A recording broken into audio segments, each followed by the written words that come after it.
Finally today, the partnership that helps Oklahoma farmers and ranchers bring locally sourced meat to their communities. Here's SUNUP's Curtis Hare.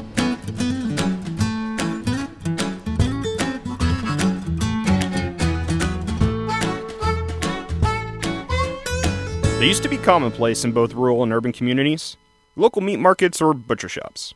But like record stores or landlines, they went out of style. In Stillwater, a new meat market is banking on both tradition and renewed demand for locally sourced food. We got a lot of meat in the state.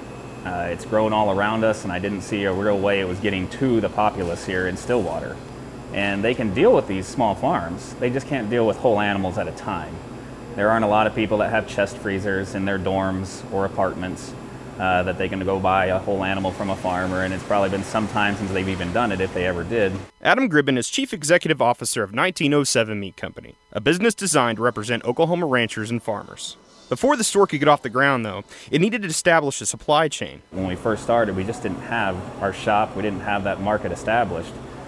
And so OU stepped in through their housing and food services and says, we've got enough places that we're pretty sure we can take in a whole cow. And that's how we started, is we started supplying the University of Oklahoma Norman January while this store was under construction. And it took 9 months to get this thing constructed. While this was being constructed, we work out of the Oklahoma State University Robert M. Kerr Food and Agriculture Products Center. So it was kind of a marriage of the two universities to make this thing work. One of the many things that the Robert M. Kerr Food and Agricultural Products Center at Oklahoma State does is offer assistance to entrepreneurs in starting a new business. Kyle Flynn is the meat pilot plant manager at FAPSI. He says the center helped the store with its business plan, as well with the logistics of meat processing.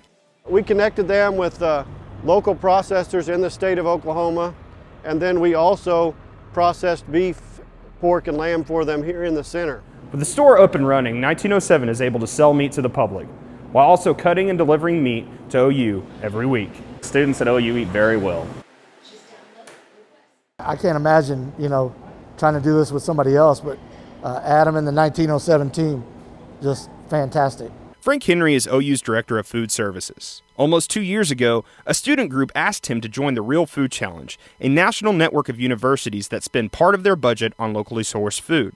OU signed on, and around that time, 1907 came calling. We were looking to expand our sustainability program, and Adam Gribben came to us at perfect timing, right place, right time. We committed to one head of beef and one of pork. In August 2016, Henry doubled the university's commitment to 1907, and the students have no complaints. I like it a lot. I really enjoy every barbecue place we have, all the food we have, it just tastes especially good. I might not eat the healthiest, but when I'm eating that, it feels like I'm doing good for the society, and especially for Oklahoma, being locally sourced meat. Probably the long-range goal is not only to bring farmers back into the fold, but also more butcher shops around the state.